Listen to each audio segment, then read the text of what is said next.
We're now live. Okay, as Hello. always, the main thing you need to tell us is, can you hear us? That's the most important question. So somebody in the comments just mention, we can hear you.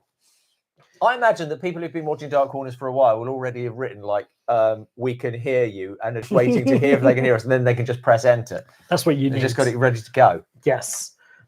This is where we also find out what the delay is. But I think this green light means that there's audio.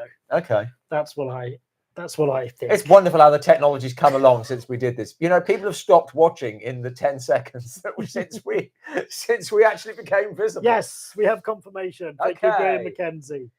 Okay, we're going to introduce a topic. Yes, that can be discussed throughout the evening. Yes, as people drop in. Yeah, because we just picked up Hammer's Kronos box sets, and we're discussing. Obviously, we know if Captain Kronos would be rebooted, we know who would write it. That would be me. Mm-hmm. But we're talking about the casting. For who would you like to see play Captain Kronos in a possible remake or reboot, or even a sequel? Yeah, I would call it. I think a sequel would be a good idea. I don't want to take it away from it. It can be a belated sequel with somebody else taking over. Very purple. I can adjust that. And we have the moment not very many good ideas. I think it would be a. I wouldn't want to remake. You wouldn't want to remake that one, though, would you? No. It's going to be a reboot or a sequel. But as we said, one of the great things about Captain Kronos is it comes in and he's already got this big history behind him. Yeah. I don't want a reboot to be the origins of Captain Kronos. No, God, that would be awful. So don't want that. I also, I don't want what Brian Clements was planning, which was the time travel. The time travel. Yeah. That it could be in any different era. Yes, yeah. I don't want that. There's one of the commentaries where he talks about him fighting gangsters. Yeah, I don't want that. I can see how it would work. I just don't want it. Okay, so there must be there are comments. There are comments. Santo has been suggested. I don't see a special on Night of the Hunter. That'd be interesting. That's a possibility. Mads Mikkelsen has been mentioned. Mads Mikkelsen. Would be too old. Maybe a little bit, yeah. Michael York. Oh, way too old. But yeah, I can see that's. I think that's a look thing. They're quite similar looking men. Yeah. Brian Clements still alive. No, he's dead. It's just what he said on the commentaries. Yeah. On the commentary tracks. Cavill. Henry Cavill. Yeah. Like I said, I prefer Henry Cavill's casting to him as Bond. I prefer him to be Captain Kronos as Bond. I still don't. I think he's done his stuff in The Witcher, I suppose. Yeah, that's it. Feels a bit similar. Yeah, and now I think I didn't really like him in The Witcher. Well, I didn't really like The Witcher that much. Ewan McGregor. Oh, that's the right sort of energy. I think he could do. Yeah, that you believe in him having a past. I think of him in Obi-Wan. Yes, and that sort of good call. I think that's the best call so far. How old is Ewan McGregor now? Oh, he's going to be like 50, isn't he? We're practically 50. Yeah, so yeah. Practically.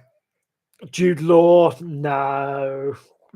The science advisor is in the house. Hey, good evening. Be sure to say good evening to Mr. and Mrs. Science Advisor. And buy yourself a t-shirt. And buy yourself a t-shirt with his face on it. Ralph Fiennes, too old. He is too old. I don't think he'd have ever been. He wouldn't be. No, I think he'd be a good pick for Grost, actually. Bit of makeup, bit of. Yeah, but we already cast Warwick Davis. Yeah. We've decided Warwick Davis can play Grost, and we're probably looking for an unknown for the role of Carla for the Caroline Munro part. Although, if you've got suggestions, Idris Elba's come up. I said, whenever there's someone to be recast. Lord Devilfish says Jared Leto. No.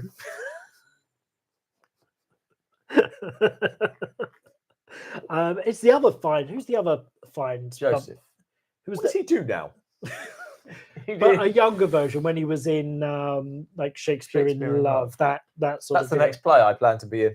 Oh, really? Yeah, they're doing it in the Tithe Barn in Bradford this year. Who do you want to play? I don't know. There's an awful lot of You're too doubling up, old. so I thought it would be quite nice to do a couple of character roles. Just do some of the smaller parts. You'd be good as the Jeffrey Rush guy. Jeffrey Rush, the guy who owns the theatre. Oh, right, okay. Yeah. Well, we'll see. I mean, you're too old for Shakespeare now. Oh yeah, I wasn't looking to play Shakespeare. I never get cast as romantic leads anyway.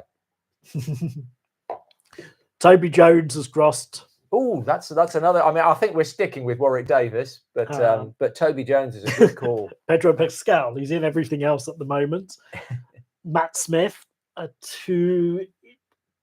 not actiony enough, I think, like as a sword fighter. Rebecca Ferguson. If we haven't said we could have a female Captain Kronos. Could have a female. We're fine with that, and I love Rebecca Ferguson. Yeah, I think she's a fabulous actress. So there you go. So that's something that we'll come back to over the course of the evening. Keep them coming. What else? Maybe there were some questions that have just vanished. Seen anything good at the cinema lately? You haven't. I haven't been able to get to cinema very much because I've been directing pantomime, but I did enjoy Conclave when it was in the cinemas. But that was before Christmas, wasn't it? Yeah, we already mentioned that. And not to these nice people. That all went out in that one video. Conclave, did it? Yeah, we mentioned it in Conclave. Okay. I've got nothing. I've had and your rant against Nosferatu. It's hardly a rant. A rant has to be angry. It was in fits. I've seen anything good. Nothing particularly jumps out. I've seen a lot of mediocre. Okay. But I did enjoy We Live in Time with Andrew Garfield and Florence Pugh, which isn't very horror. Okay. But I thought it was a very nice film. You scroll through those quick. Mainly there's a lot of suggestions. Well, we did ask for suggestions. Can't really complain.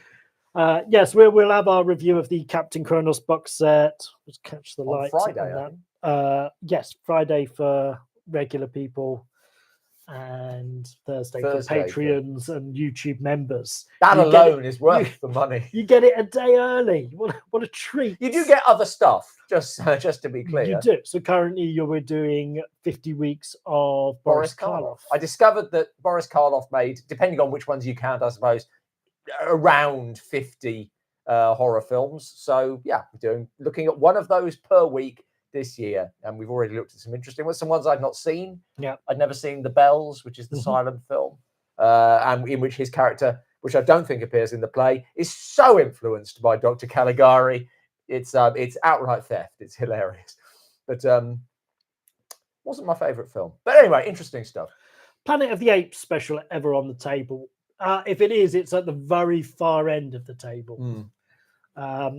It's not impossible. We've covered one of them, haven't we? Done two? I think we did the one. We did Beneath the Planet of the Apes. Yeah, I think I might have rewatched Planet of the Apes so I could review Beneath the Planet of the Apes. Maybe that's what I'm thinking of. Yeah. So which was interesting. We may pick at them every now and again. Yeah. When a new Planet of the Apes film comes out, we might do another one of the old Planet of the Apes films. Finally saw The Heretic, really enjoyed it. Did you see The Heretic? No, that's the Hugh Grant one. Yes. Yeah. I hear nothing but good things. I don't think they stuck the landing, but the journey was nothing but the journey was good. Oh, the one what I did enjoy a lot was Companion. Yeah, okay.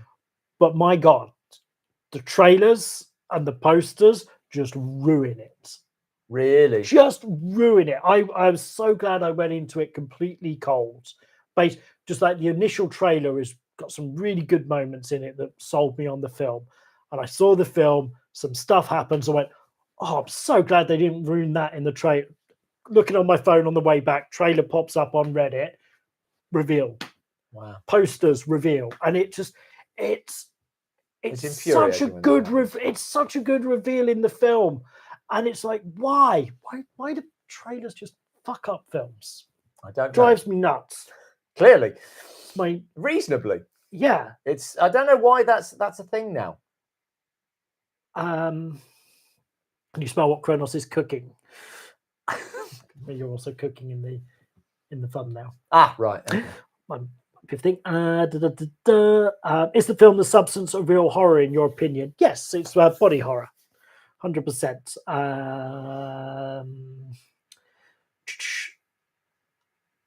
Have we reviewed You Ball film yet? Movie Bolt? No. No. Sorry. Nice quick answer. Bill Sarsgaard came up, which you'd Yeah, said yeah. off, I wondered about. yeah. Andreas Buckley's dropped in some money, so let's answer Thank the you very question. much. His small gift. Oh, it's just a gift. It's not even a question.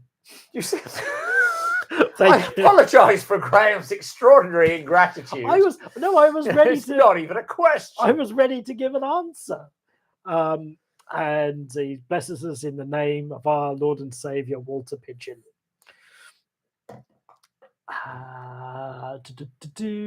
Pedro Casperto Jones. Hayley Atwell is also mentioned there.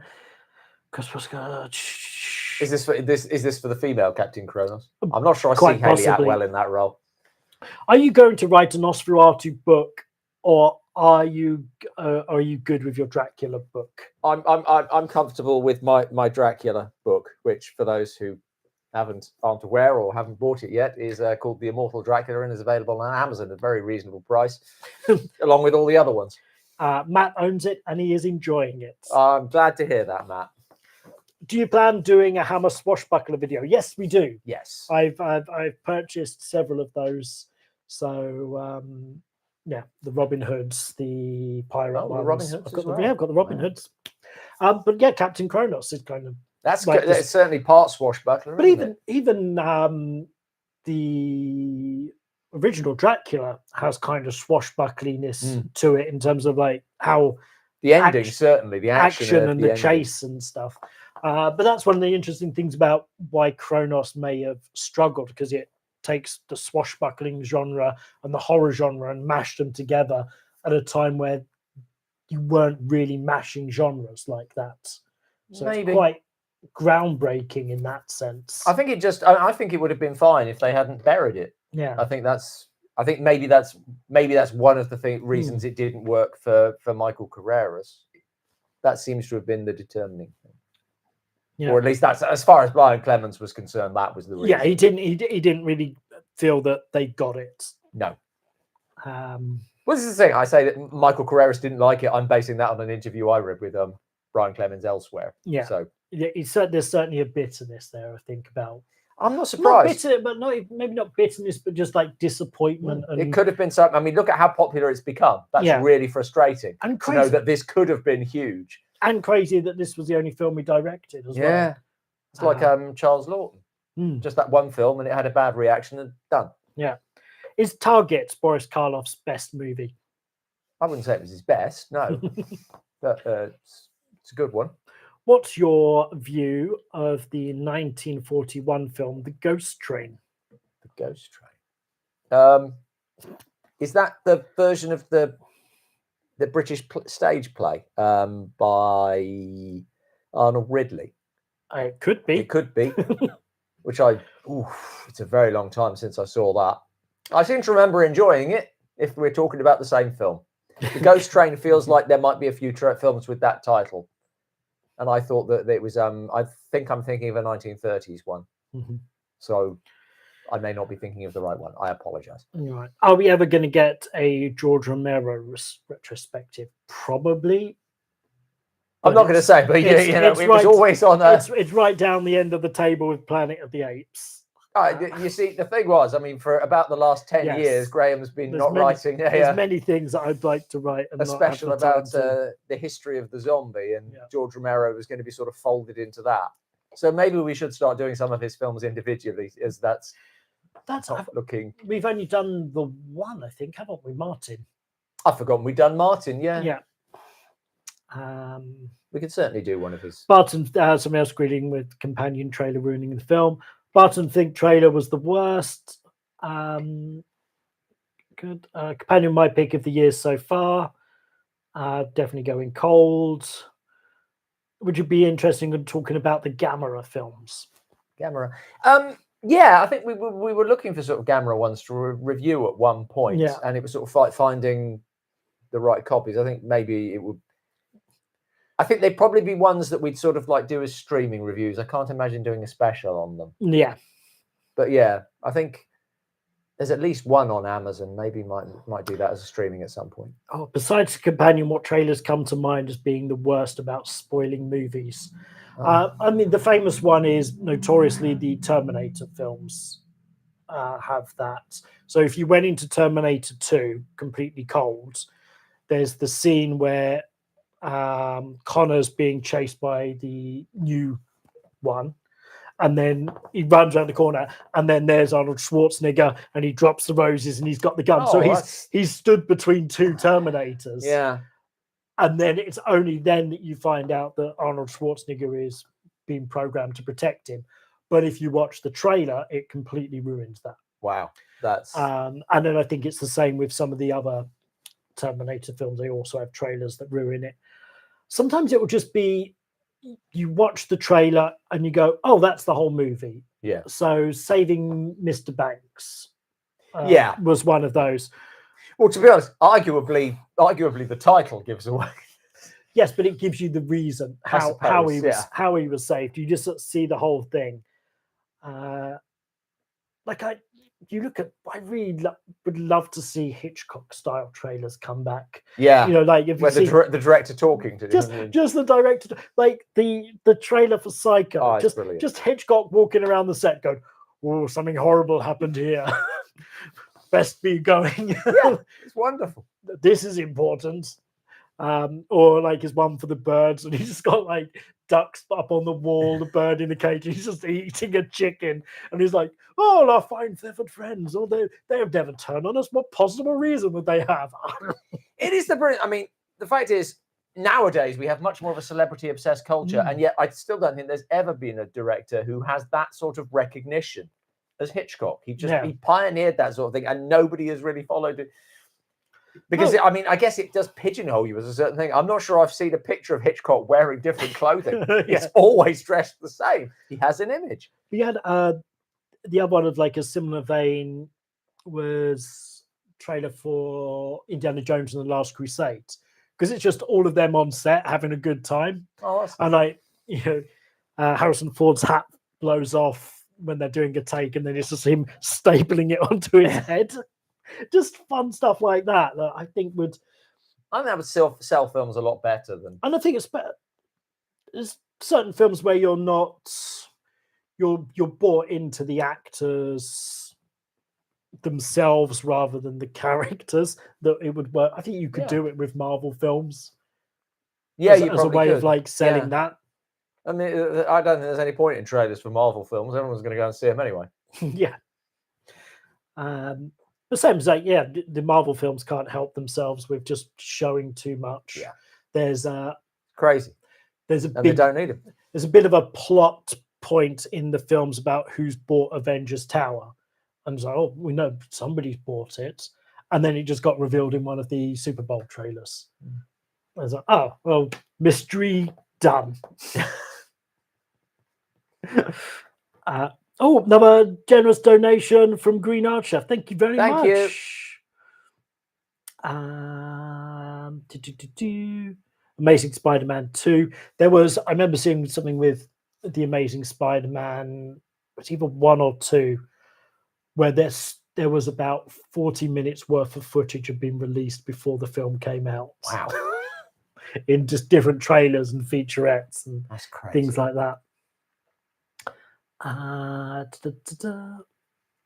Didn't bother watching the new Nosferatu. Would you be more or less humiliated to be in Winnie the Pooh, Blood and Honey, or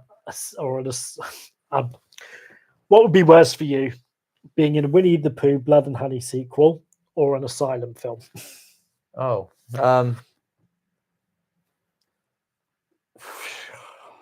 I think probably fewer people are going to see an Asylum film these days. So I'll go with that. I feel that Asylum film might have a budget, and there's the the quality of it might be slightly better. Yeah, I mean, Winnie the Pooh, there's a lot. I think there's probably more I dislike about the idea of Winnie the Pooh, Blood and Honey. So, yeah, Okay. I won't be in that.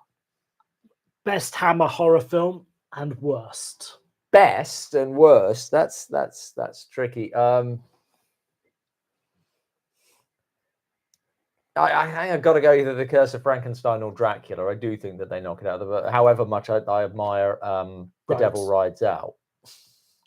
Bride of Dracula is very good as well. Is that your best? It's the most beautiful. It is the most beautiful. Most beautiful, definitely.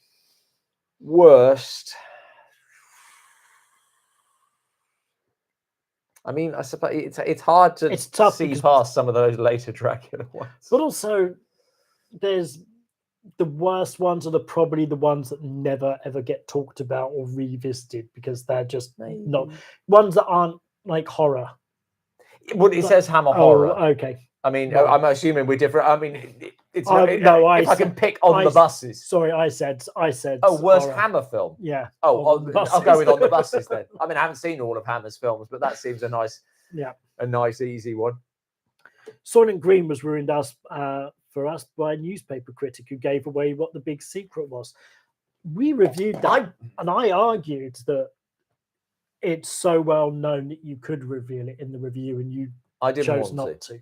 And I stick by that. The Terry Pratchett's last book was ruined, not ruined exactly, but a major plot point in it was ruined by a reviewer. Right. And I cannot believe they printed it, especially given the circumstances of his last book being released. But there you go. I did enjoy the video of people all lined up to buy the newest Harry Potter book, which was The Half-Blood Prince. They're all lined up outside the shop, and somebody just drives by and goes, "Snape kills Dumbledore!"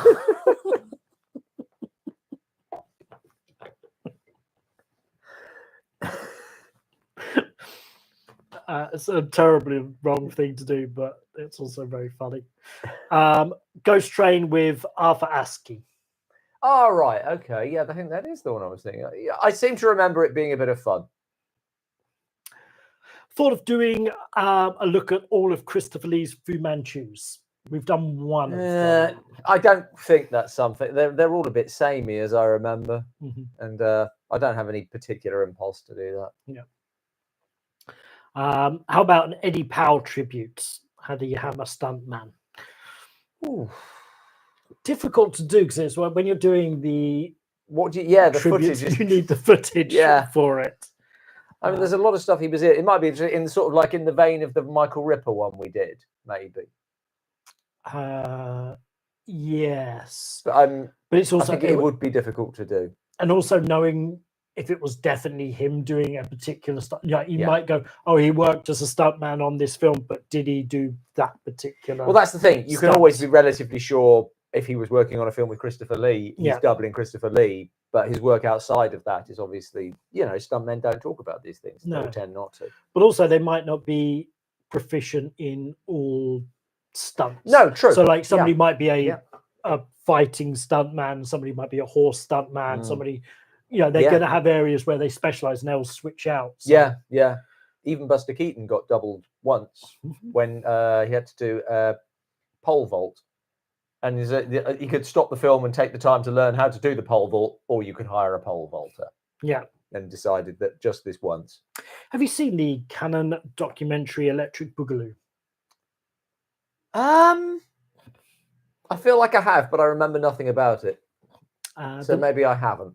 The 90s Gamera films are on Tubi, so we could check them. Okay. I think quite a few of them are on Amazon as well. I think the 90s. Well, maybe not. Yeah. 90s ones. Yeah. But Gamera's older than that. Yes, isn't it? the 60s I think I mean, if we were to do a Gamera thing, I think we'd want to go back to the older ones at least to start. I would anyway.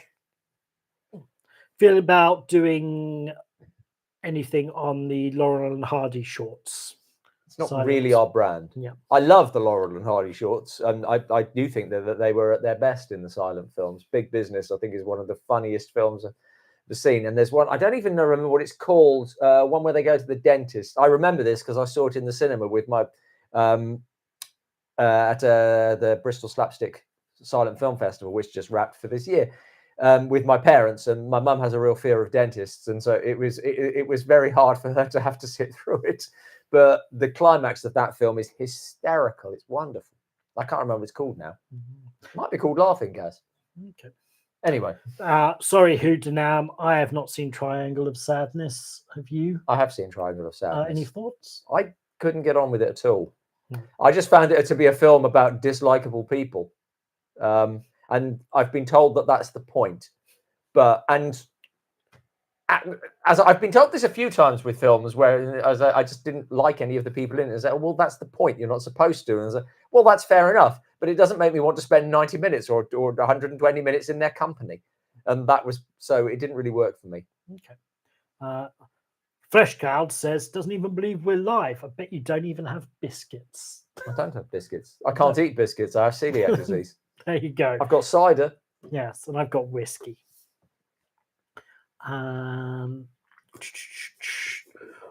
What's the worst horror remake in your opinion? I would have to go with Peter Jackson's King Kong. Ooh. You thought I was going to say Nosferatu, didn't you? No, I didn't. Oh, okay. I didn't know what you were going to say. Well, that's what I'm going with. Yeah, I can. Yeah, that makes sense. That film does make you angry. If you say, and I think Peter Jackson would agree that King Kong is a pretty damn near perfect film at 90 minutes, and your remake is 3 hours, you have wasted at least 90 minutes. And I can tell you exactly where you've wasted it as well, just by watching this tedious film. But the original King Kong's closer to 2 hours, isn't it? No, it's 90 minutes. Is it? I thought it was like longer. They fit a lot into 90 minutes. Oh. Okay. I've been around lately. All I can say is never be afraid to ask for help if you need it. Oh, thank you, not a JPEG. We will. My favorite hammer is Brides of Dracula. Yeah. Got to be in the conversation. We were saying it is the best looking one, I think, probably. That's Jack Asher at his absolute peak. Has as my favorite scene of Peter Cushing like branding his neck. That's an extraordinary moment. But yeah, if only it just doesn't have the strongest villain. David Peel is just not the strongest vampire. If it actually had, I think, Christopher Lee in it as the adversary, then I think that would probably be Hammer's. Yeah, finest. It's kind of weird to about Captain Kronos, but that's Bride of Dracula is almost that with the idea of Van Helsing like traveling around looking for vampires. Is it that one or is it the first one where he has that? Someone will tell me in about an hour's time. Where I think it's one of my favourite lines in a Hammer film is where the innkeeper Van Helsing is saying, "I've come here to help." Yes, and the innkeeper says, one. "We didn't ask for help. You need it all the same." Love that line. Yeah, that's the first one though. Okay. Yes, but yeah, there was definitely a point there where they could have had two franchises, one following Dracula and one following Van Helsing, and they could have crossed over occasionally, and it would have been like a Hammer cinematic universe. Well, that's it. There is in the Peter Cushing, Van Helsing is a more interesting character than Dracula in those films. Even in the later, like the very Kim Newman. There's nothing you can do with Dracula except him be Dracula. And then you've got to kill him because he's the villain, and so you just repeating the same story. Yeah, which is why sort of when Clemens did Kronos, he looked at those films and went, oh, it's just all the same stuff every single time. What can we do differently? And so he just created all of this vampire lore himself. Yeah. Think of any other Hammer horror in which the sort of like the hero who is also the romantic lead is a great character. Yeah. Is there one? Yeah. But then you've got that great scene in Kronos where they're trying all the different things to kill the vampire. Yeah, they don't know what type of vampire he is. That's a great concept. Which is brilliant. Yeah. And for it to be something as like random as steel as well is what gets him. Yeah, all this idea of there being lots of different vampires. Boy, does that sound like the pilot of a TV series. Exactly. We're going to be encountering different ones each week. Yeah, it's could have run for years. Yeah. Oh, you see, if he doesn't, if I'm bitter for Brian Clemens on this.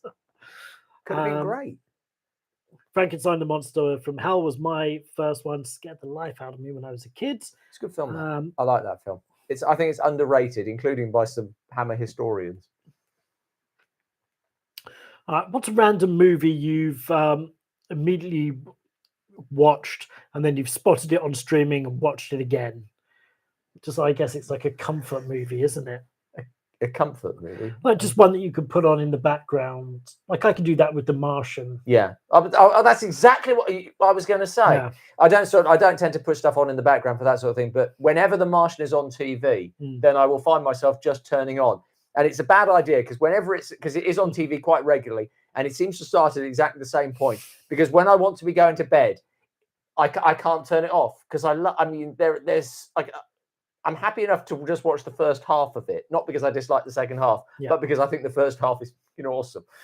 And there are so many moments in there. I will just keep watching until this moment, and then just till this moment. And I think that's just such a good film. Yeah, it's one of my favorite films. I'm increasingly thinking because I find it as an example for so much that I love.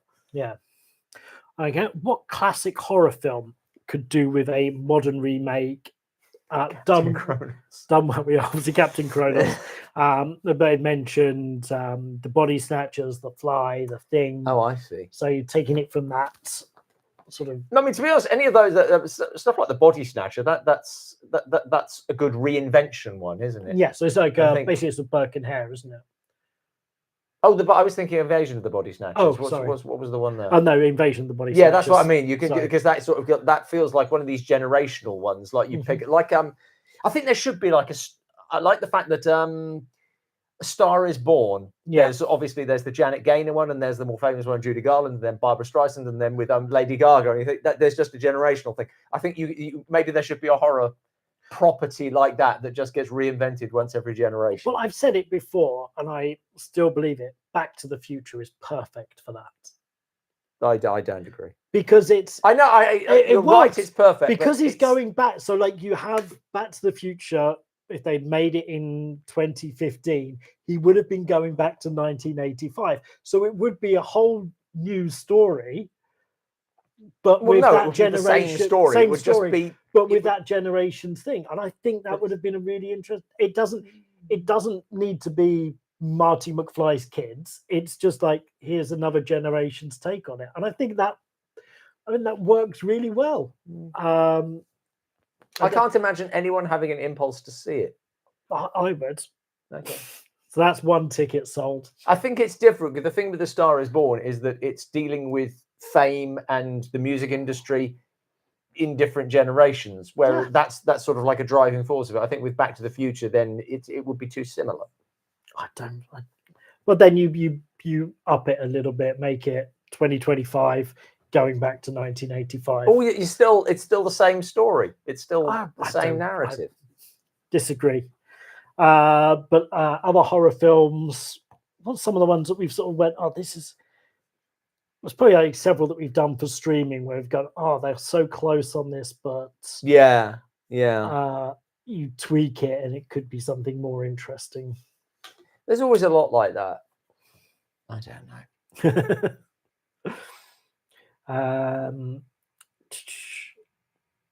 Soylent Green was spoiled on SNL for somebody. Oh my god, there's so many questions.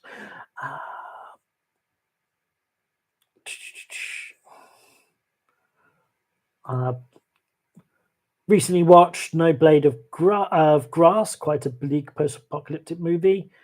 Heard about a planned sequel to Poltergeists or Poultrygeist. Poultrygeist being the Troma one. Yeah, not really a fan of Troma stuff. But Coffin Joe, maybe one day. Yeah, our problem with Coffin Joe at the moment is that we do have a box set of them, but it doesn't come with an English language. You can watch it with subtitles, but not in English, and that makes the sort of call and response of Dark Corners reviews quite hard for us to do. So we can't do it as a bad movie review. And to be honest, I don't think I watched the first one and didn't feel like it warranted anything else. maybe I should watch the rest of the box set, but I've got quite a lot of films to watch. Yeah. Have you seen Mad Love with Peter Lorre and Colin Clive? Oh yeah, yeah. It's the version of The Hands of Orlac. One of the versions of The Hands of Orlac. It's a lot of fun.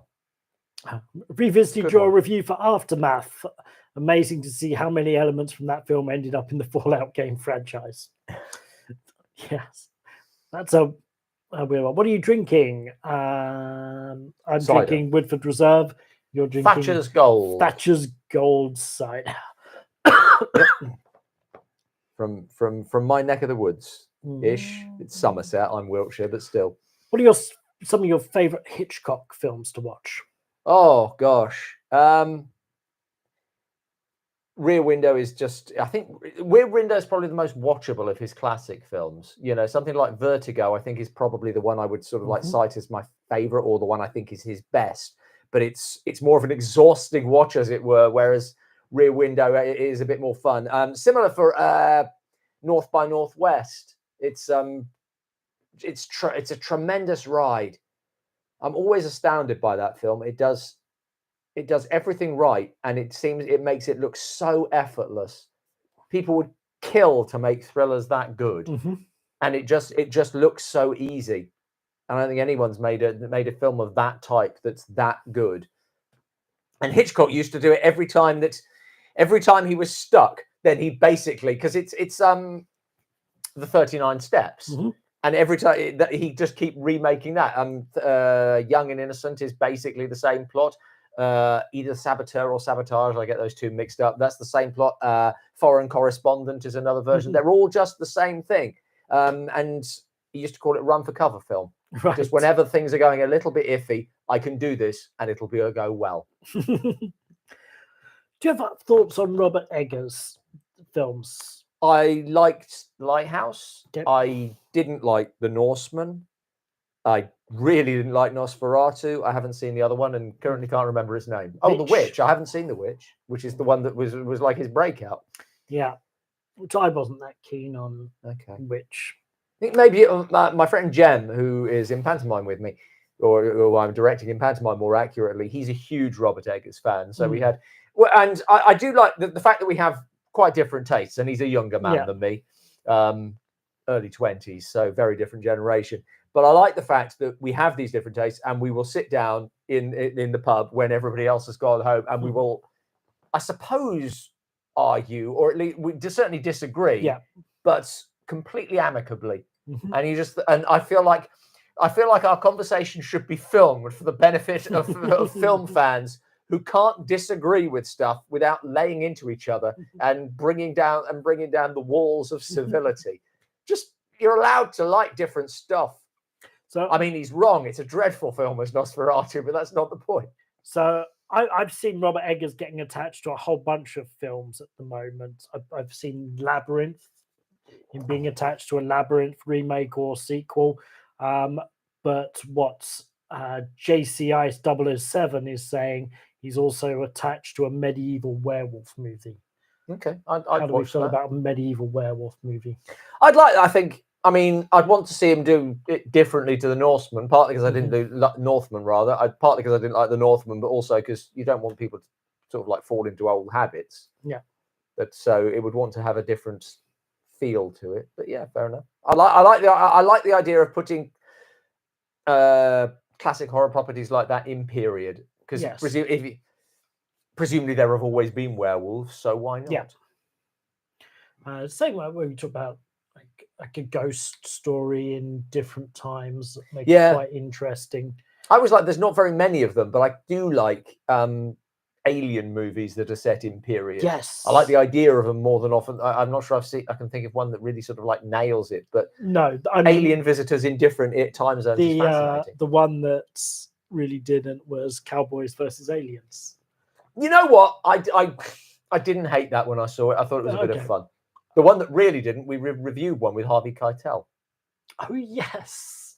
I can't remember what the hell that was called. Like Star something, I think it is. Yeah. Because it had the sort of David Bowie character in it, didn't it? Yes, and Klaus Kinski in it. Oh gosh, yes, I've forgotten it had Klaus Kinski in it, in a completely different film to everybody else, as he tends to be. But Prey was good. Yes, I liked. So- It wasn't as good as it should have been, but it was a good film. Yeah. It was solid. Some people really took against So that was it. that was like a successful Alien in a Yeah. different Yeah. time. Which lost movie would you most like to see? The Four Devils. Do you want to expand on that for people who don't know that it's not a horror film? I mean, you can see our opinions on lost movies, and we have done a whole special about lost Yes. movies. Four Devils was the film that F.W. Murnau made after Sunrise. Murnau is the director of Nosferatu, Last Laugh, and various other films. And I'm a huge fan of Sunrise and of Murnau's generally, and that one is, for me, that's the holy grail. You know, 'Cause everybody wants to see. It's also London him at the After top of his Midnight. game. Yeah, like where he's yeah. got the most some of the most resources.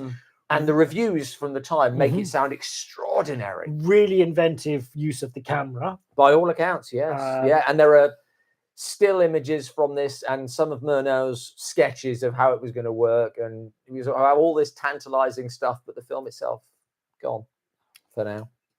It's one of those you think could be out there because that's a major release. It must surely have survived somewhere. Have you done a 70s miniseries called Frankenstein, The True Story? Have not. No. It was released on 2.5 version on DVD some time back. Maybe we will check it out. Let's check out what Ravenhouse Mystery has got to say. Have you seen Barbarian Sound Studio? No. Yes. Oh, okay. Yeah, it's Tell me very more. good. Very good. I'm going to forget the director's name now. Same guy who did In Fabric and Duchess of Burgundy. Okay. It's properly weird. It's just Toby Jones doing the sound effects for a horror film, for a Giallo style horror film. Okay. And I can't explain the plot in any way. It's one of those films I cannot explain why I liked it, and I think it was more of an experience than anything else. But I really did enjoy it. But I think he's one of those directors. Peter Strickland, that's it. Right. Peter Strickland. He's going to always divide people because you either get it or you don't, and I don't think it's that. You either don't get it and it makes you angry, or you don't get it and it makes you fascinated. When it comes to modern horror movies, which ones do you feel capture the spirit of the 30s to the 60s?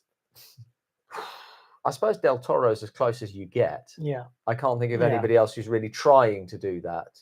But I don't think he's necessarily trying. It's just that he sort of it influences him so much that it seeps in. Yeah.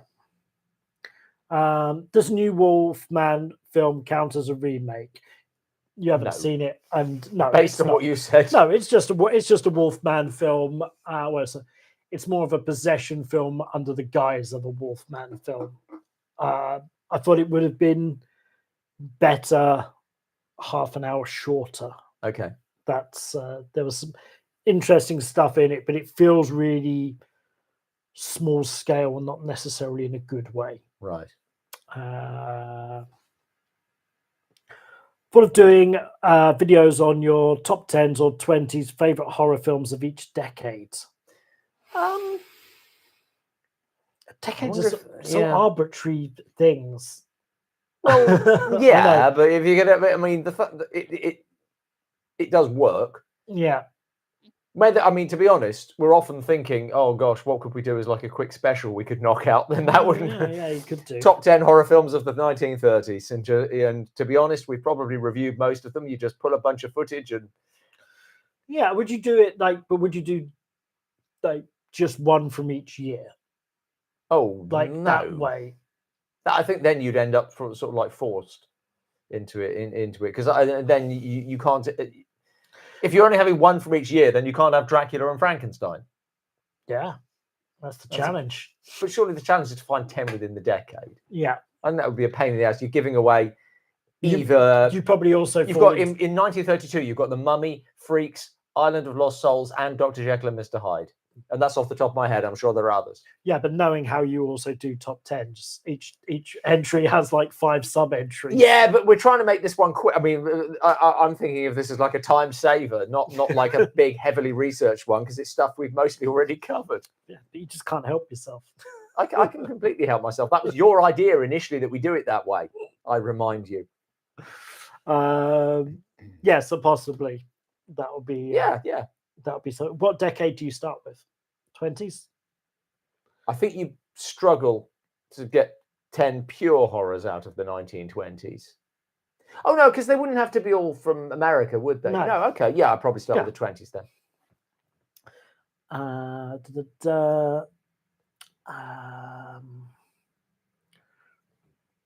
Did we just get another donation? We did.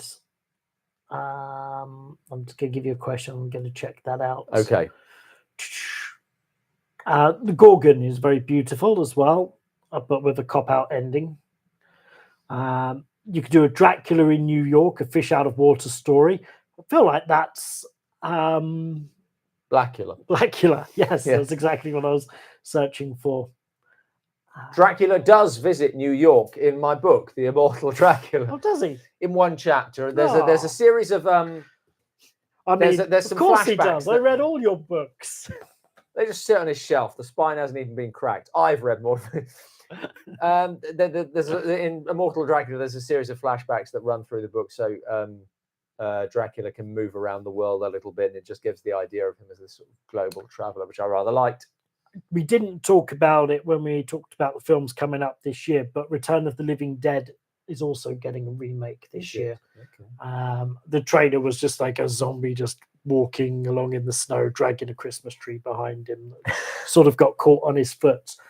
I very much enjoy the original Return of the Living Dead.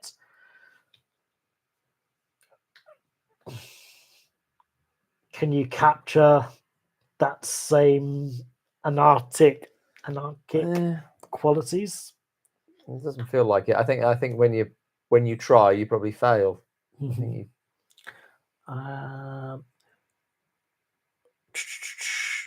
Just I'm going to leave you with this question, and I'm going to find some other things. I just saw a trailer for a reimagining of the Lost Lon Chaney film Blind Bargain. Can you do a reimagining of a film you haven't seen?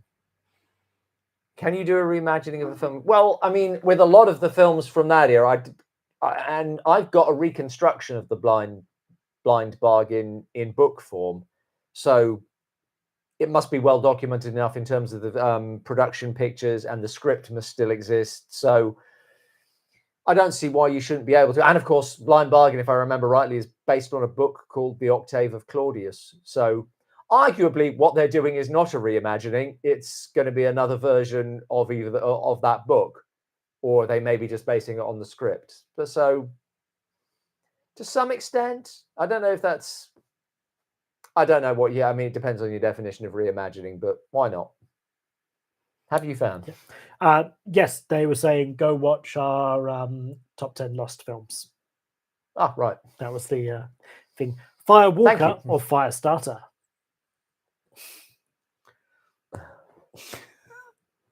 You know what? I mean, he's only just gone. Firewalk with me. Okay. Just in tribute to David Lynch.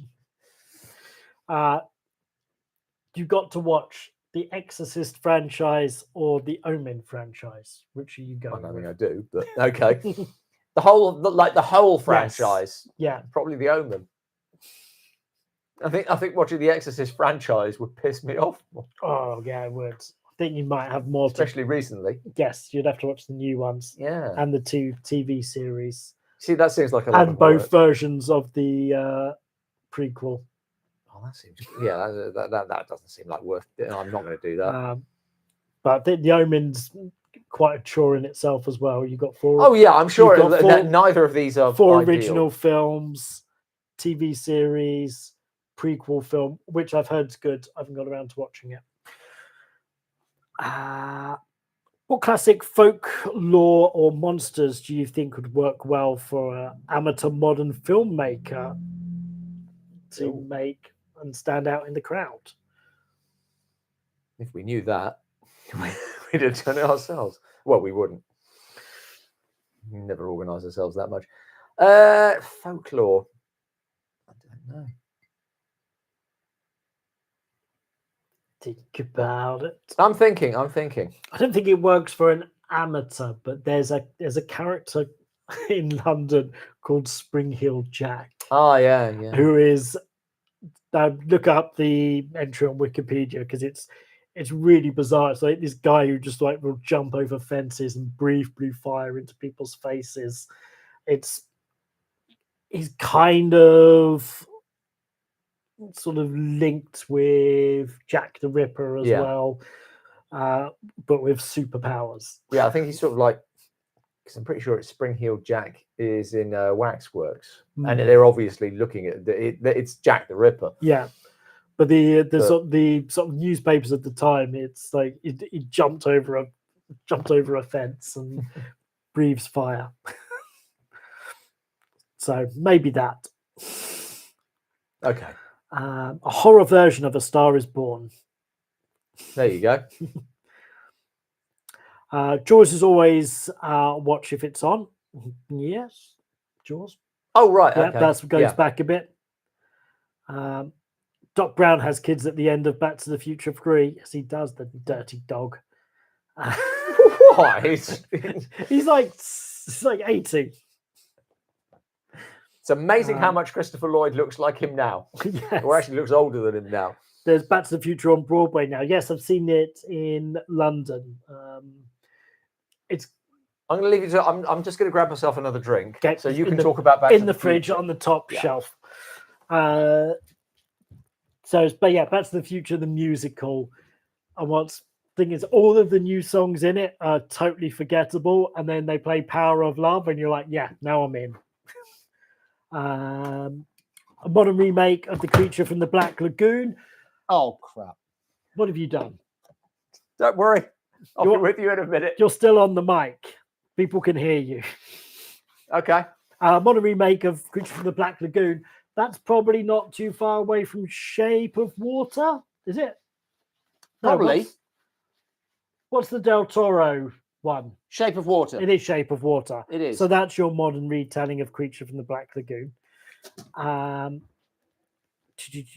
Blues Brothers 2000 aged well. Did it? No, it's a question. Oh right, no. I kind of Never mind aged well. It wasn't good when it came out. I like it. Oh, I you're think kidding. I just like it for the music. The music's great, but it's not a great film. But seeing all of those classic blues musicians all on stage together is fantastic. That is another one. When it's on TV, when Blues Brothers is on TV, then there are certain like moments I have to hit. I can't. If it's on, then I have to see Cab Calloway singing Minnie the Moocher, because I just think that's an incredible moment. Yes. I think Island of Dr. Monroe remake. Well, funnily enough, we've just recorded our next special, which is a look at Island of Lost Souls and the pre-code horror stuff surrounding that. So that's coming up in, I don't know, a month or so. Unpopular opinion, preferring the 70s invasion. How much mess did you make in there? Well, it turns out that if you accidentally knock down a strawberry yogurt drink, the lid comes off and it makes a mess. I see. Unpopular opinion, I prefer the 70s Invasion of the Body Snatcher to the original. I think it's one of those rare ones where people aren't too bothered about which one you pick. Like you said, like tonally, they're doing two different things. Yeah, they've got slightly different reasonable messages. reinvention. That's why I think that's a good one that could be. So that would be my candidate for A Star Is Born horror. Mm-hmm. Thoughts on Possession 1981? I don't think I've seen it. Okay. What's talking about that? Ranking of John Carpenter's Apocalypse trilogy. What's John Carpenter's Apocalypse I'm trilogy? gonna guess Escape from New York, Escape from Oh, LA, right, okay. and another film. Well, the first the Escape from New York's better than Escape from LA. Yeah, I'm getting those the right way round, aren't I? one of them's definitely better than the other one. Yeah, the first one's better than the second. Have you seen David Tennant's remake of the Quatermass Experiment from 2005? No, I think it was a TV series. Yeah, it wasn't a TV series. wasn't it? Was it? I'm, or like a I'm sure I'd have miniseries? seen it. If it was if it was on TV, I would have thought I'd seen it.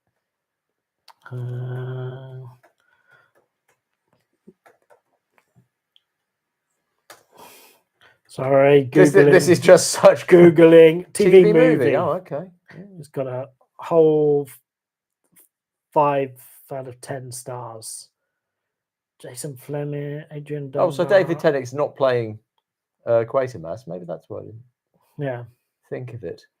Okay. So, well, when we get to our Quatermass yes, special, then it will obviously be part of that. So that will be coming up. Who knows? Maybe this year, maybe Really? not. Could be. Okay. I've got all the films now. All of them. Well, I think so. Okay. Yeah. All the Hammer ones, you mean? All the Hammer ones. Yeah. Okay. So this is a Hammer Quater, not like a more wide-ranging Quatermass thing. That's what I was. Well, thinking. it might grow. Because you ain't got all of those. No. Favorite non-Hitchcock directed Hitchcock films. Charade. Favorite non-Hitchcock directed Hitchcock films, i.e. Charade, The Bride Who Wore Black. Oh, right. Okay. Charade's a good one. You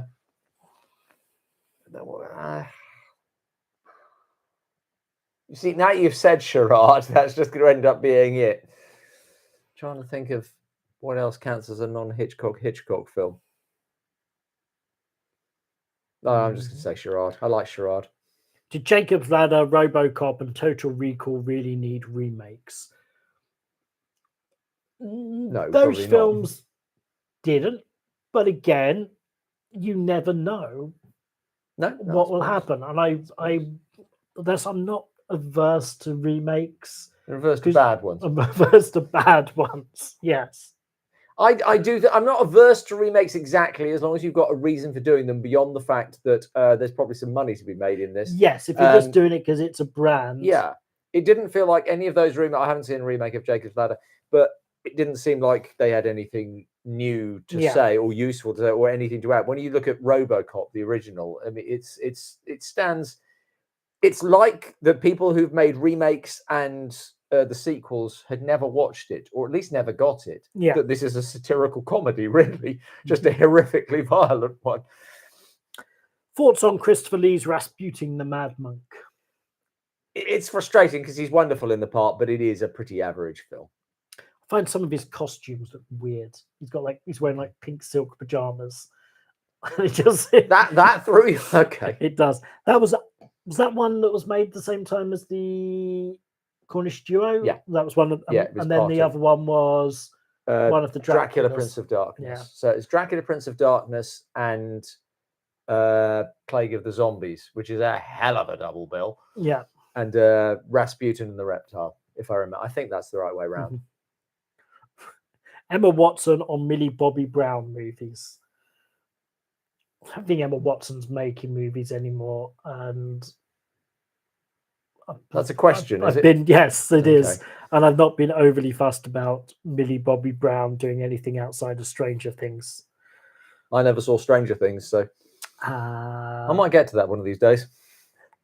Okay, we'll have a Star Night. That was the film we were talking about earlier with Klaus Kinski and Ivy Keitel. Right. Say some things about Sherlock Holmes v. Werewolf movie. I don't ever want to see a Sherlock Holmes versus a werewolf movie. Got a couple of questions here from donations. Ooh. Thank you for your donations. This is from Laura. In a recent Santo review, was that a new dub? It was pretty bad. We have a box set of Santo. These are the dubs they came with, and they're all dubbed that way. Yes. This is, and it seems a properly available Blu-ray set. Yes, and it seems that there was This was also done similar sort of time to Batwoman. Batwoman one, and I think another one we've done has had a very similar thing. So it seems like maybe this one studio is just plowing them out as cheaply as possible. Studio. Someone's living room. Possession is a video nasty. Graham will some year cover. Yes, that's true. Some year. Just need more time. My hands now smell of strawberry yogurt drink. House 1977 is the most intriguing watch. Tend to disagree. Yes, we reviewed it. Is that House or is it Houseu? Because No, that's House. an intriguing watch. No, House. Oh, okay. Yes. You're sure? It says I think House. Houseu's yeah, but that's also called House, isn't it? The Japanese film. Wait a second. I wasn't sure what year that came out. Yeah, House. Yeah, House. Yes. Okay. Houseu. Yes. That is an intriguing watch and no mistake. Yes. It's a great watch. And we have reviewed it, so you could check out our review of that, and also check out our review of House, where we diss the other film. Haven't we reviewed another one called House for streaming? Or was that Our House? We did. No, that's the Madness song. There was another one. His House? His House is the one set in London with the immigrant family. Yes. And then there's the other one, which is the stop motion animated one. Yes.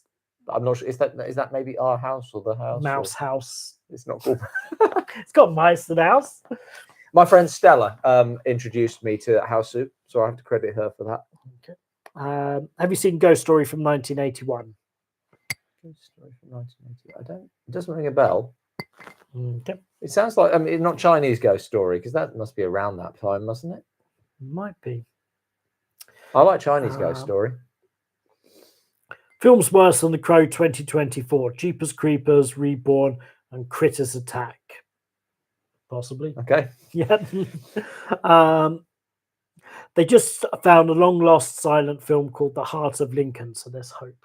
Right. There are lost films discovered all the time. It's just that they tend not to be sort of like, well, no, it's more that they tend not to be the ones that everyone's looking out for, but I think they're all valuable. I'm always glad to hear this stuff, and it's always nice to be able to see them. The only thing I really miss about not living around here anymore is that I can't get to the cinema museum, and I miss all this stuff. Yeah, that was brilliant. If you are in London, I highly recommend going to the cinema to Kennington Bioscope, and you will see films there you'll never see anywhere else. Yes, because sometimes they're in the hands of these collectors. Yeah, that's one of the reasons that they're not. And they're not going to let them out of their fingers. We've certainly screened films there that are listed as lost on IMDb. Yeah. So. Apparently, you might like Outlander. It's a Vikings v Alien monster movie. Okay. From 2008. Oh, right. Okay. I was thinking of an older Outlander film. What's the one with Sean Connery called? Is that Outlander? Maybe. Oh, that was what I was looking at. Clement's CV, and he came up with a story for Highlander 2. Really? I was like, wow, that wasn't good. And maybe not his fault if he didn't write it. He just came up with a story, and then it just got butchered. But I was watching another thing about the original Highlander. This was some guy's university project, and then these people come in and go, "Oh yeah, we'll take that. We're gonna make it. I tell you what, we'll give you a cut of the budget of the film because they're just gonna make it low budget and they don't care."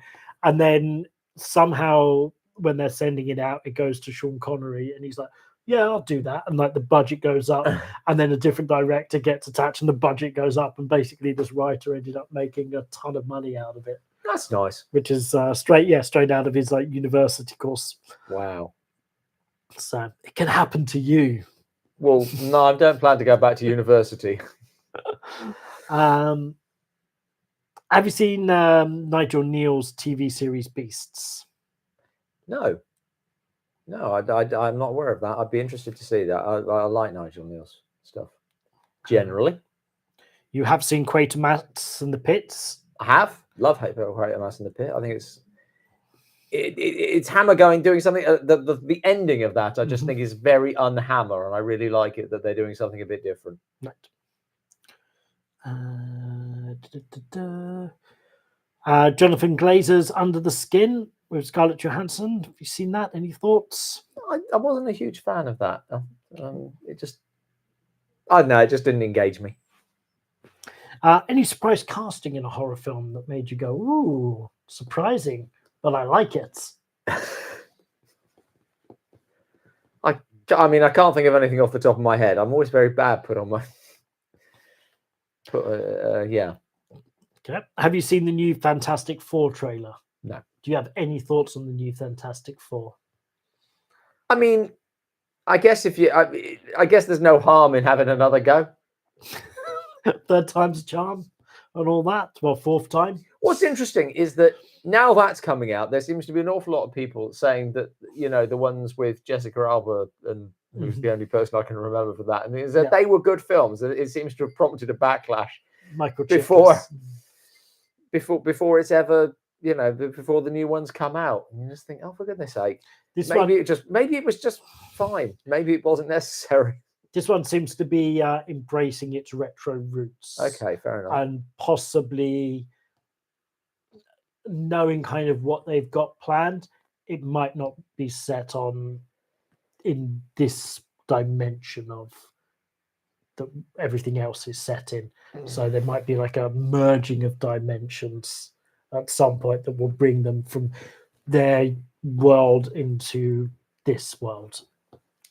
I wish we could just sometimes you just want to sort of like sit down with studios and filmmakers and say, okay, here's things that you don't seem to have realized. Nobody really likes the multiverse.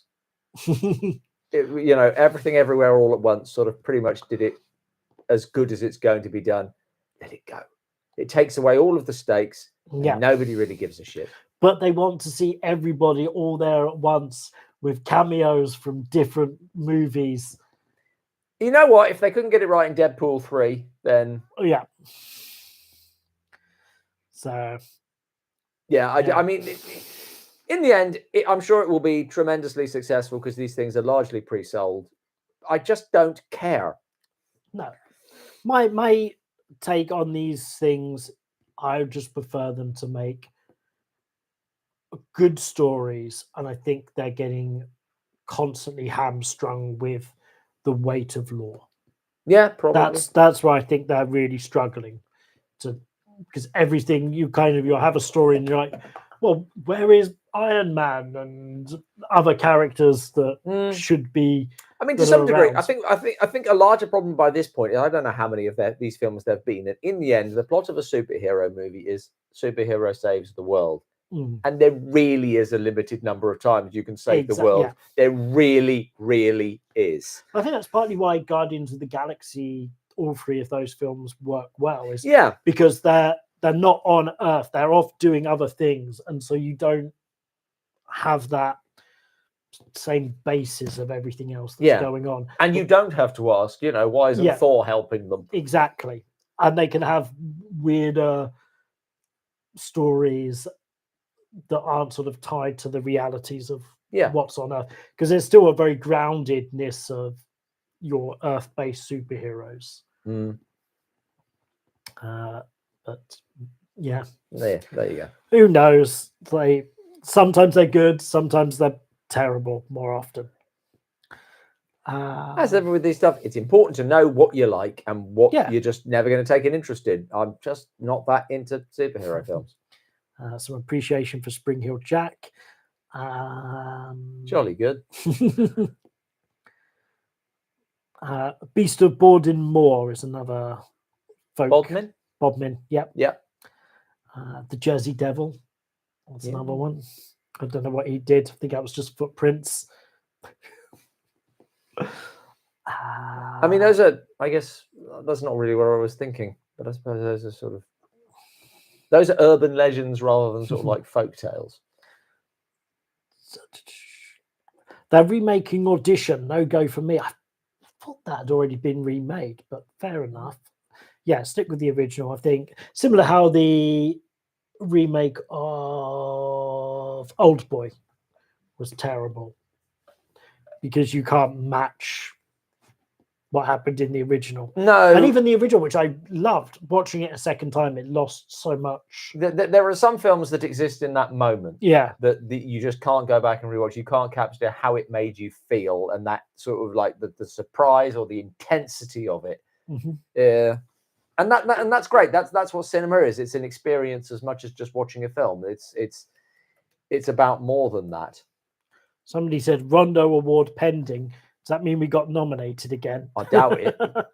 We did get nominated a while ago, a few years ago. Final week for nominations, apparently. Okay, so you've got to go get us a nomination, people. we want a Rondo Hatton Award. There we go. I've just put a link in there. Go do it. Nominate us for I don't know what. I don't know what the awards are, but we want one. And there's only 2 days left. Feels like this might have slipped us by. The campaign for the Rondo Hatton Award starts here. Yeah, we got very belatedly. Yeah, we got nominated for that about 6 years ago. Yeah, I think it may be more than that, but yeah.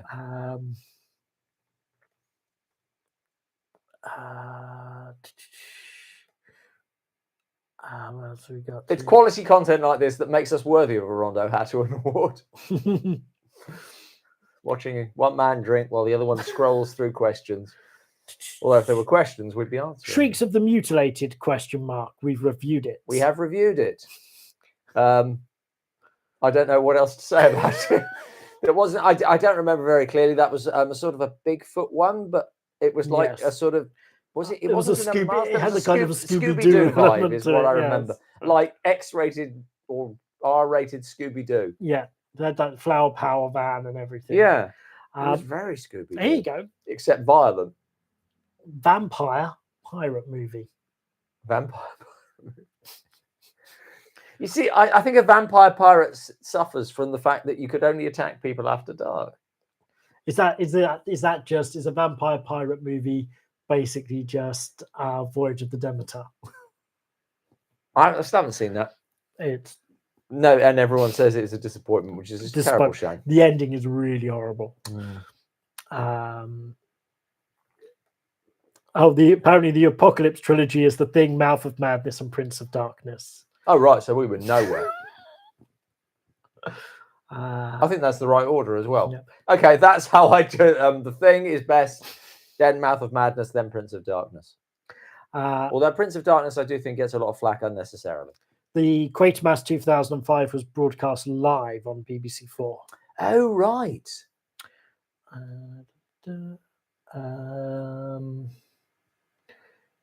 Did you watch the Night Stalker TV series from the 70s? I saw the pilot of it. Okay. That's not so. That's a no, I guess. It never made it over here, or it didn't. At least it wasn't on TV over here. It may have been in the 70s, but I wasn't alive for most of them.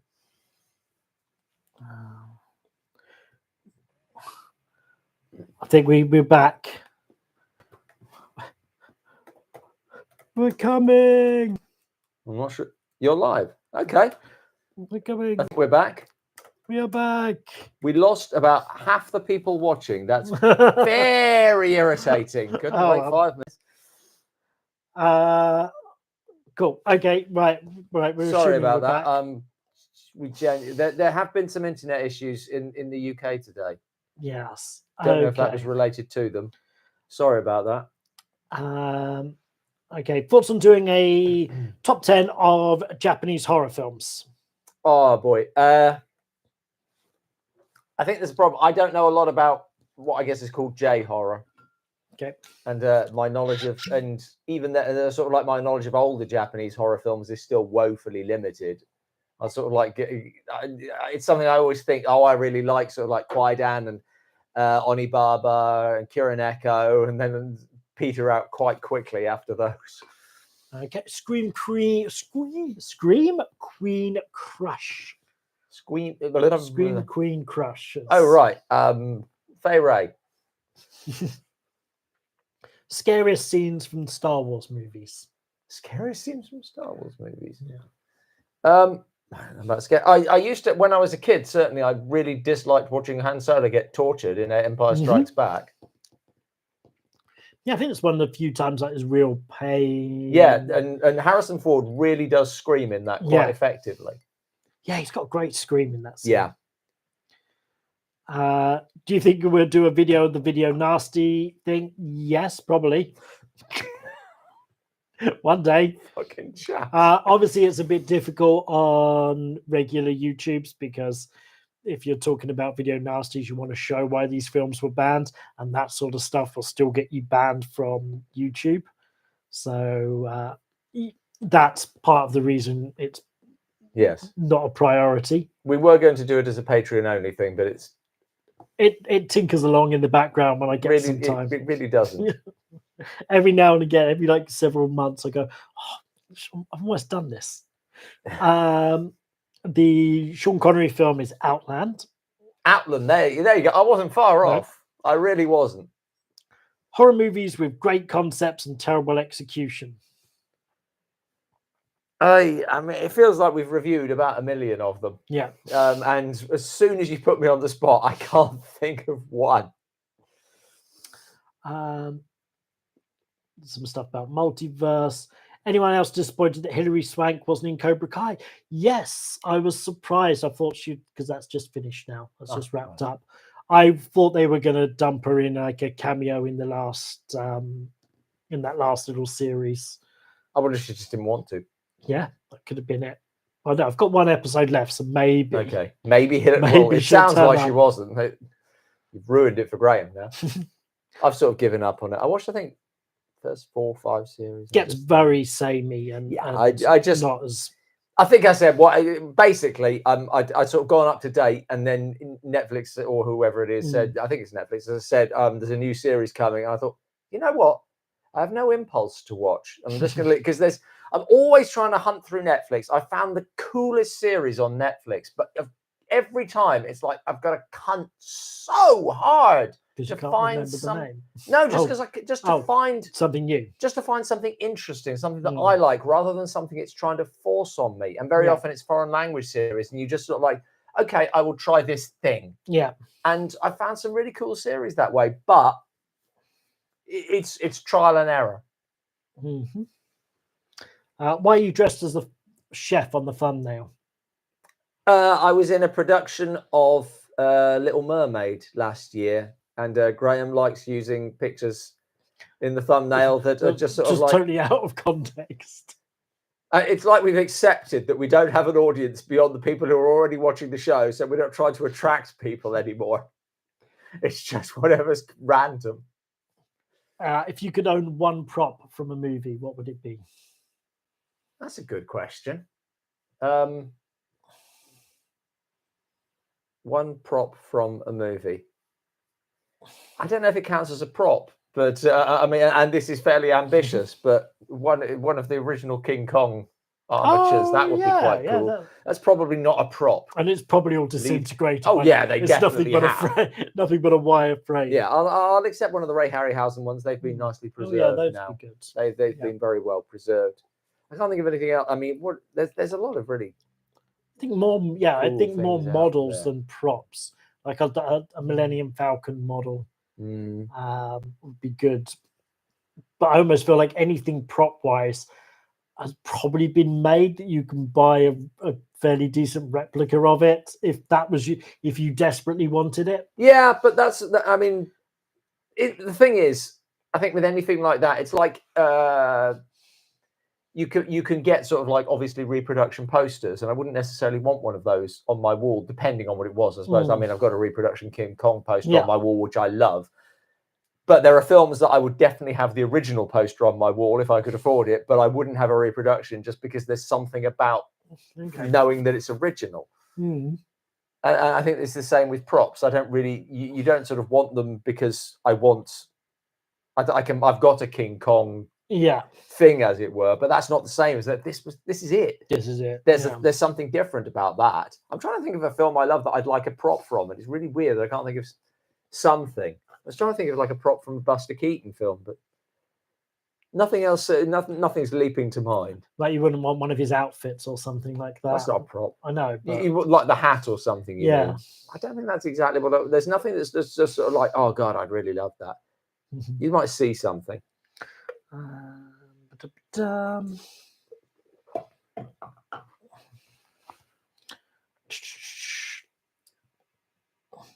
When did the series become a franchise like Starbucks and McDonald's? Interesting. Have you seen Liquid Sky? No. Okay. Mac and Me or Nuki? What's Nuki? It's basically another E.T. ripoff. Oh, right. Well, I don't know. I haven't seen Nuki. I'm not sure I've seen Mac and Me. I know of it. The new Blu-ray of Shriek of the Mutilated looks gorgeous. Does it? It might well do, but the science advisor says good night. Good night. Let's go for like 9 more minutes. Let's call it 1:30 since we've got 9 more minutes. Got to shoot in the morning. Ever thought of I'm a doing a very review busy of Ridley Scott's Legend? I suppose if it, I mean, I'm not saying we wouldn't do a review of it as like a streaming thing. Okay. Then we froze for a while and everyone left. I mean, pretty much most people did come back. Hey. It didn't go far. Have you seen the animated Vampire D Hunter Bloodlust? No. The strawberry milkshake on the keyboards. They returned. Thank you, Santo, for saving the day. Vampire Hunter D or Castlevania? You're asking the wrong people. The ending of Rogue One scared the crap out of me. With that Darth Vader going down the hallway, cutting people up. Have you seen Rogue One? No. Oh, okay. It's the ending is nicely done, but the journey is not. How about special on Hammer's sci-fi films?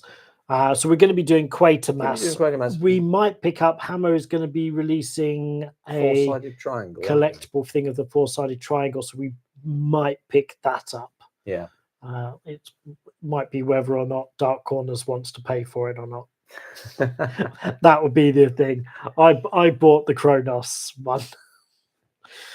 Dark Corners has borrowed it. Yeah, Dark Corners has borrowed it, but Dark Corners didn't pay for it. No.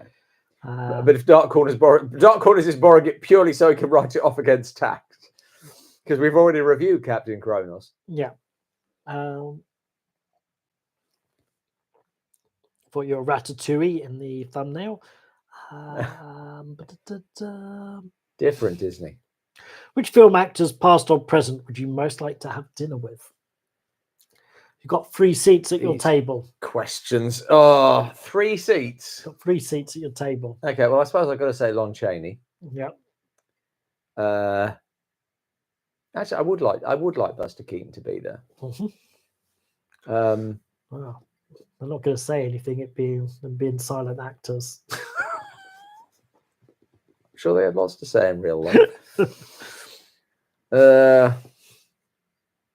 Another actor. I should probably have a woman there as well. Okay. You know what? I'll just go for silent stars. I'll have Lillian Gish.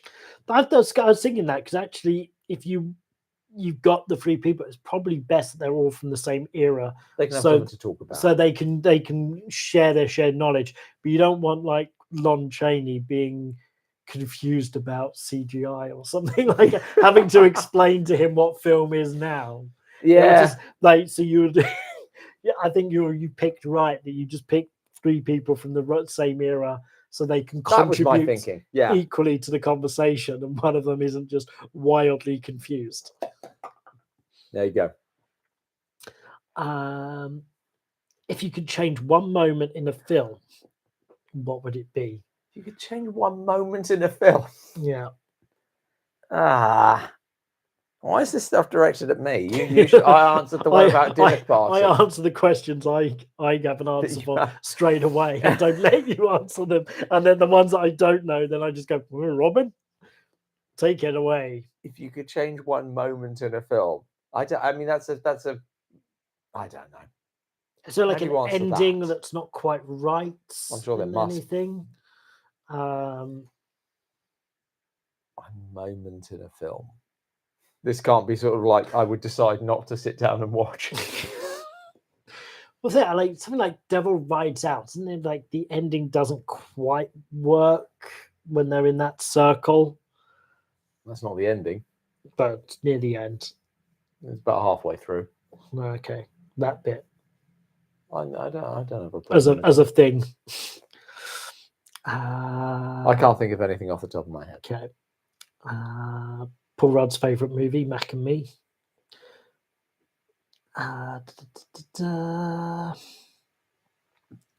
Which soundtracks are you most fond of?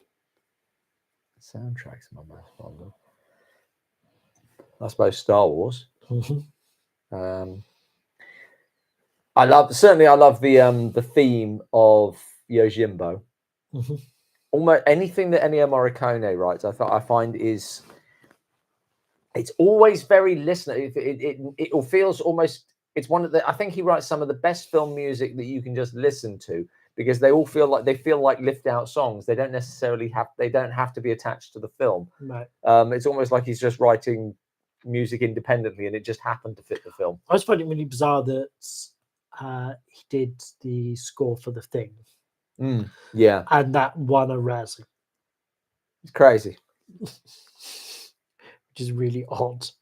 But yeah, like a lot of I find it crazy how many films we review from Dark Corners. It turns out he did the score for. Yes, just really prolific. Yeah, anything John Williams, and just so that's sort of the soundtrack that we grew up with, and so it just constantly lingers there. I should say, as long as we're name checking people, because I mentioned Yojimbo, which I do love the soundtrack for, and that's Masaru Sato. Okay. Development hell movies you wish they would just go ahead and make. Mountains of Madness, the H.P. Lovecraft adaptation that Guillermo del Toro has had forever, and even the combined weight of him and Tom Cruise was attached as producer and star at one point, and they still couldn't get it made. So maybe there was a reason. I don't know, but I'm trying to think of any opposite. I think we've when we were doing a lot of the Universal ones, we talked about the pitches for films that never happened, like the original version of Dracula's Daughter. That's always the one. Really love interesting. To have seen that. Love to have seen that. I don't know if James Whale had any intention of making that. It sounds a little bit like he was pitching something that he knew couldn't be made, just so that he could not do a horror film. I don't know about Bond at the moment, who I would cast. We've moved a long way from. I think it's I've aged out of knowing who everybody is who's young enough to play Bond. In your quest for an actually good movie about Atlantis, have you ever seen 1932's Mistress of Atlantis?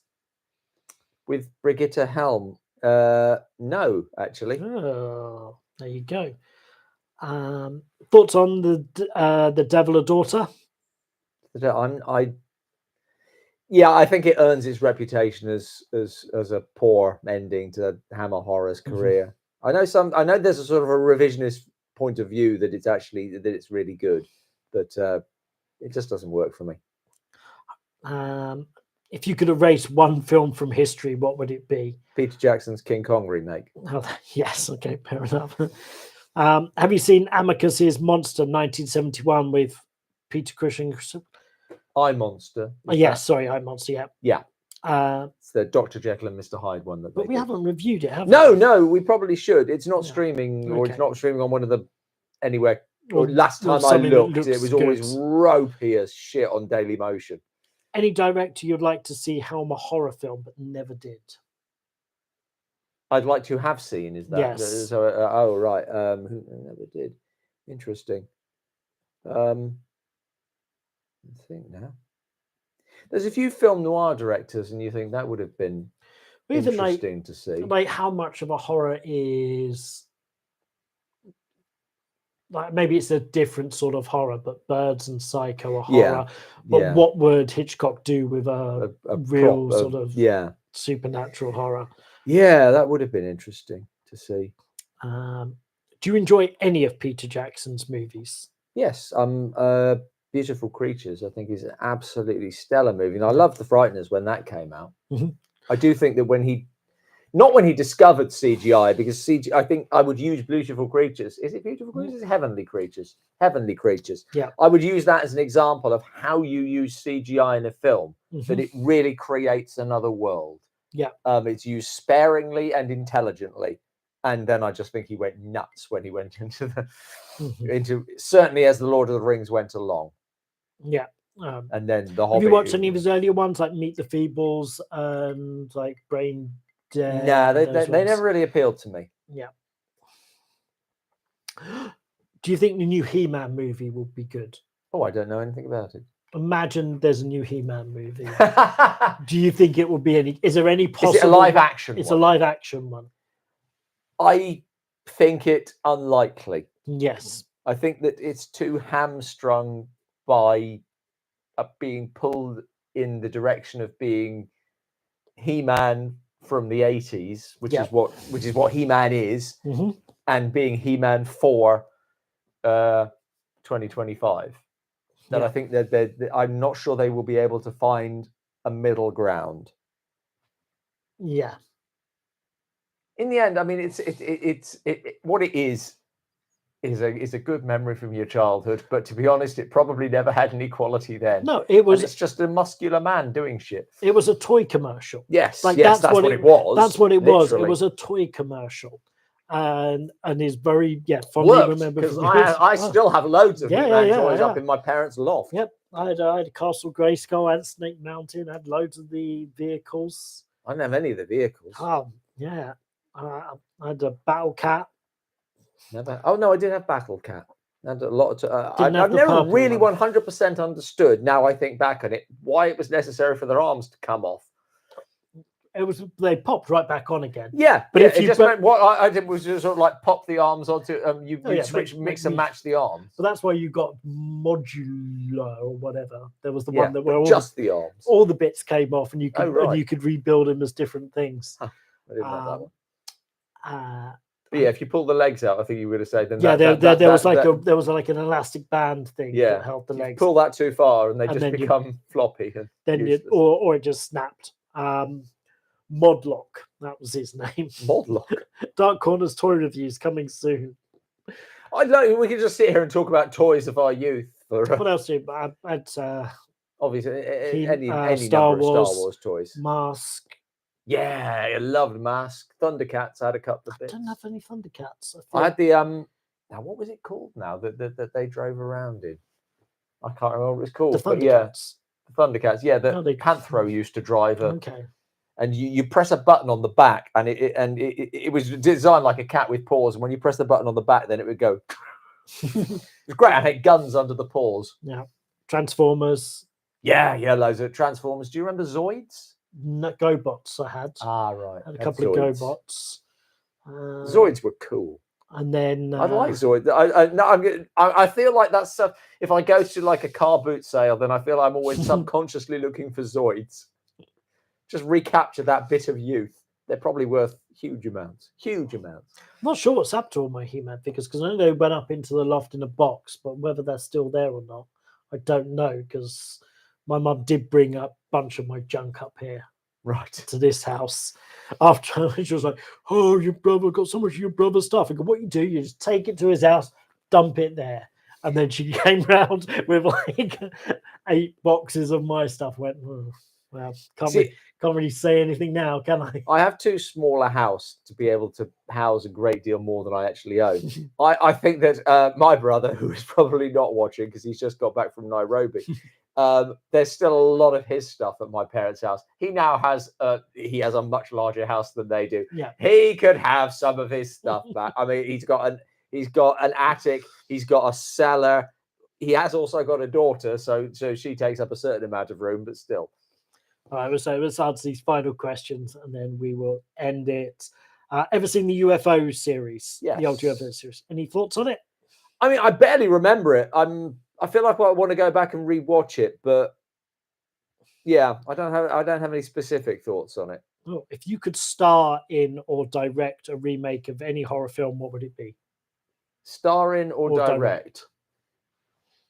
I don't know. I'd like to. I'd like to play Sherlock Holmes in something, but I Okay. wouldn't want to see a Sherlock Holmes horror film, as it were. It would have to be a proper one. No. Direct. I don't know about direct. I'm not really a director, but I'd like to write Captain Kronos. Yep. Do you have any Godzilla figures? No. Ninja Turtles were the rage when I was a kid. I was Too old. slightly too old for that. My cousins had it.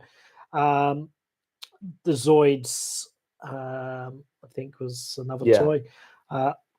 Well, I was talking about Zoids. Cool. Were you not listening to what I was saying? Yeah. So that was why I'm scouring car boot sales for Zoids. Better creative, Neil Breen or Tommy Wiseau. Neither of them. They both suck. Have you ever watched any of the Ultraman series? No. No. Have you seen Sherlock Holmes Masks of Death with Peter Cushing? Yes. Cool. We've reviewed it, haven't we? No, we no. mentioned it in our top 10. Yeah. But we talked about doing like maybe a Peter Cushing Sherlock Holmes video. Yeah. As a Yeah. mainly because I've got a bunch of those BBC ones on Blu-ray in that box set that I got for free. That could be worth doing. Yeah. So I feel it'll end up costing us money because we'll have to buy more of them if we're going to do a proper thing about them. how many more are there? Like, There's a few because it was. But I think quite a few of them on are lost. TV. Are they? Yeah. Okay. I think like his original TV series, I think not all of them survive. No. You've got the. But he did a couple of series, didn't he? Yeah, maybe. But I think they've got. I don't know. Maybe they just put a random. We can sort of agree we're not going to versions do in the audio books. Yes. Yeah. Yes. But on that note, we're going to end it here because it's almost midnight and we have to shoot some more in the morning. So, but thank you very much. Yeah, thanks for watching. Joining us and Hope you've supporting enjoyed us. this. Sorry it froze up partway through, but we got it back. Yes, and we'll be back in, I don't know, 6 weeks or so. Something like that.